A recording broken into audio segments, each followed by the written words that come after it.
नमस्कार दोस्तों, मैं हूं अतुल और ये है सैमसंग गैलेक्सी S23 अल्ट्रा।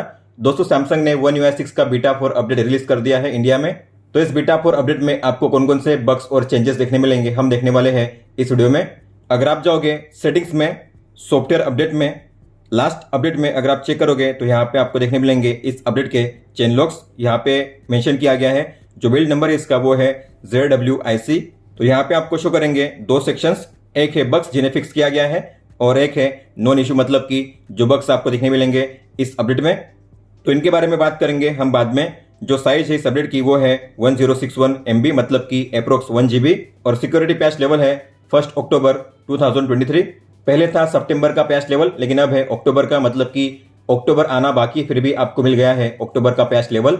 तो सबसे पहले बात करते हैं नए चेंजेस की। तो अगर आप जाओगे सेटिंग्स में, नोटिफिकेशन में, यहाँ पे आपको जाना है एडवांस सेटिंग्स में। आप देखोगे अब यहाँ पे एक नए ऑप्शन को ऐड किया गया है जो है शो ऐप आइकन इन नोटिफिकेशन। अब इसे आप ऑन ऑफ कर सकते हो। इसका मतलब क्या होता है, तो अगर आपको किसी भी ऐप से नोटिफिकेशन आती है तो उसका आइकन आपको शो करता है, ये है ऐप आइकन।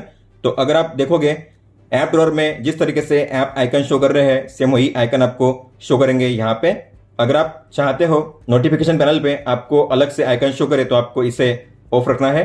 तो आप देखोगे मैंने इसे ऑफ रखा हुआ है। तो जीमेल से मुझे आई है नोटिफिकेशन, तो आप देखोगे जीमेल का ऐप आइकन इस तरीके से शो करता है, लेकिन यहाँ पे अलग से आइकन शो करेगा। लेकिन अगर मैं इसे ऑन करूंगा और अब आप देखोगे जीमेल से आई है मुझे नोटिफिकेशन और यहाँ पे जीमेल का ऐप आइकन अलग है, मतलब कि जो सेम आइकन आपको ऐप ड्रॉअर में शो करता है जीमेल के लिए, सेम वही आइकन आपको यहाँ पे भी शो करेगा। इसके अलावा मैंने अपने फोन में कोई भी नया फीचर नोटिस नहीं किया है।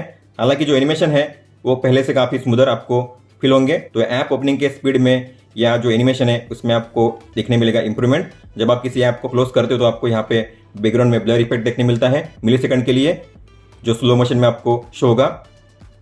अगर आप सेटिंग्स में किसी भी पेज को ओपन करोगे, अगर आप उस पेज पे होते हुए क्लोज करोगे, जैसे कि मैंने इस पेज पे क्लोज कर दिया, नेक्स्ट टाइम अगर आप सेटिंग्स को ओपन करोगे तो वही पेज ओपन होगा जो आपने लास्ट टाइम ओपन किया था। हालांकि पहले ऐसा नहीं था, पहले अगर आप सेटिंग्स को ओपन करोगे तो हमेशा होम पेज ही शो करता था, ये सेटिंग्स का होम पेज। इसके अलावा अगर आप जाओगे कनेक्टेड डिवाइसेस में, यहाँ पे एक नए फीचर को ऐड किया गया था बीटा 3 अपडेट में, जो था use your phone's camera as a webcam, जिसके बारे में मैंने मेंशन किया था बीटा 3 के अपडेट वीडियो में। हालांकि फीचर तब इनएक्टिव था, उस पर टैप करने पे कोई भी एक्शन नहीं होता था। हालांकि बीटा 4 में जो वेबकैम का ऑप्शन था अब उसे रिमूव कर दिया गया है यहाँ से। अब बात करते हैं सबसे बड़े इशू की, जो आपको देखने मिलेगा One UI के बीटा 4 अपडेट में। तो बीटा 4 के बाद अब फोन ऐप में कॉल रिकॉर्डिंग का फीचर काम नहीं करता। तो अगर आप जाओगे फोन ऐप में, सेटिंग्स में, रिकॉर्ड कॉल्स में, यहाँ पे है ऑटो रिकॉर्ड कॉल्स, इसे मैंने ऑन रखा हुआ है और वो भी ऑल कॉल्स के लिए। मतलब कि अगर कोई भी कॉल आता है तो बाय डिफॉल्ट वो ऑटोमेटिकल रिकॉर्ड होना चाहिए, लेकिन अब ऐसा नहीं होता। अगर आप किसी भी कॉल को आंसर करोगे तो आप देखोगे यहाँ पे रिकॉर्डिंग का जो टाइमर है शो नहीं कर रहा है। बाय डिफॉल्ट रिकॉर्डिंग ऑन होनी चाहिए क्योंकि हमने ऑटो पे सेट किया है, लेकिन रिकॉर्डिंग स्टार्ट हुई नहीं है। अगर आपको मैनुअली स्टार्ट करना हो तो यहाँ पे है मैनुअल रिकॉर्डिंग का ऑप्शन, लेकिन ये बाय डिफॉल्ट डिसेबल किया गया है, तो आप इस पर टैप करके भी रिकॉर्डिंग को स्टार्ट नहीं कर पाओगे।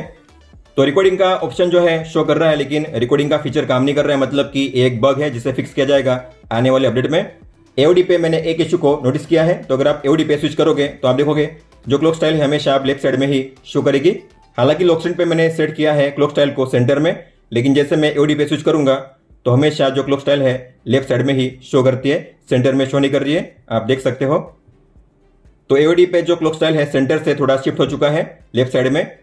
इसके अलावा अगर मैं पावर की से अपने फोन को लॉक अनलॉक करूंगा, तो जब आप अपने फोन को अनलॉक करोगे तो आपको मिलेगा बिक्सबी का इंटरफेस।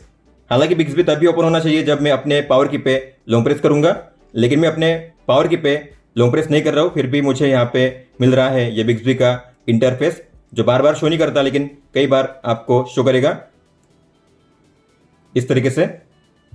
इसके अलावा अगर आप जाओगे कैमरा ऐप में और फोटो मोड में, तो जो फोटो मोड में लाइव फोटो होता है, मोशन फोटो, ये फीचर काम नहीं करेगा आपके फोन में।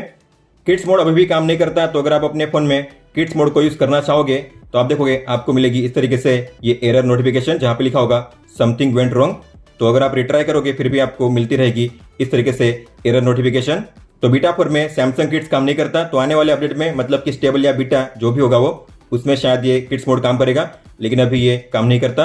अगर आप जाओगे सेटिंग्स में, डिवाइस केयर में, यहाँ पे होता है मेंटेनेंस मोड लास्ट में। अगर आप इसे ओपन करोगे, आपको इस फीचर को टर्न ऑन नहीं करना है। अगर आपने इसे टर्न ऑन कर दिया तो आपके फोन में बूट लूप की इशू आ सकती है, मतलब कि बार बार आपका फोन रिस्टार्ट होता रहेगा। तो भूल से भी आपको इसे टर्न ऑन नहीं करना है। ये इशू है जिसे फिक्स किया जाएगा आने वाले अपडेट में।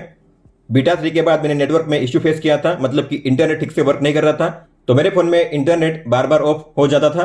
हालांकि मेरे फोन में ऊपर में 5G 4G शो होता था आइकन, लेकिन उसके बावजूद नेट काम नहीं करता था, इसलिए मुझे बार बार जो टॉगल है डेटा का टॉगल उससे करना पड़ता था ऑन ऑफ।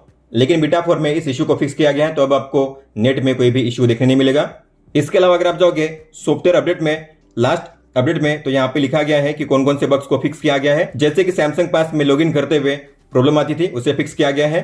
और बिग्सबी में आंसर द फोन का जो कमांड है उसे फिक्स कर दिया गया है। जैसे कि आपको पता होगा, अगर आप बॉटम से करोगे स्वाइप अप तो आपको यहाँ पे मिलता है गूगल असिस्टेंट, लेकिन बीटा 3 के बाद इस जेस्चर पे गूगल असिस्टेंट वेक नहीं होता था। कई बार करते थे आप स्वाइप, लेकिन ये वेकअप नहीं होता था, लेकिन अब यहाँ पे हर बार ये काम करता है, आप देख सकते हो। बाकी सारे अदर इंप्रूवमेंट भी आपको देखने मिलेंगे, लेकिन कौन कौन से इंप्रूवमेंट किए गए यहाँ पे मेंशन नहीं किया गया है। तो ये है बीटा 4 अपडेट। इसके बाद आपको मिलेगा बीटा 5 मेरे हिसाब से, और उसके बाद आपको मिलेगा स्टेबल अपडेट लास्ट में। तो मतलब कि अक्टूबर के एंड से पहले ही आपको मिल जाएगा स्टेबल अपडेट आपके फोन में। तो बीटा 5 में सभी इश्यूज को फिक्स किया जाएगा, और उसके बाद आपको मिलेगा एक लास्ट में इंप्रूवमेंट अपडेट जो होगा स्टेबल अपडेट। दोस्तों, तो ये था One UI 6 के बीटा 4 अपडेट में। तो अगर आपने अपने फोन को भी One UI 6 के बीटा 4 में अपडेट किया है, और अगर आप कोई भी इशू फेस करते हो, अगर आप कोई भी नया चेंज नोटिस करते हो, तो आप मुझे लिख सकते हो कमेंट बॉक्स में। अगर आपका कोई भी सवाल हो तो आप हमें पूछ सकते हो। आप मुझे इंस्टाग्राम पे या फिर ट्विटर यानी कि एक्स ऐप पे भी मैसेज कर सकते हो। इस वीडियो को देखने के लिए धन्यवाद दोस्तों।